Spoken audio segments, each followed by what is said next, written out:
So let's see how easy it is to put in the valve core. So there's your valve core tool.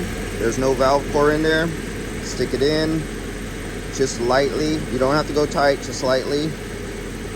Open it up, go down. You can feel it hit. Screw it in. There we go, we're not too tight. Pull it back out.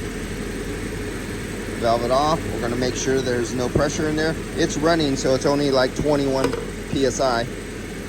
See that? Take it off.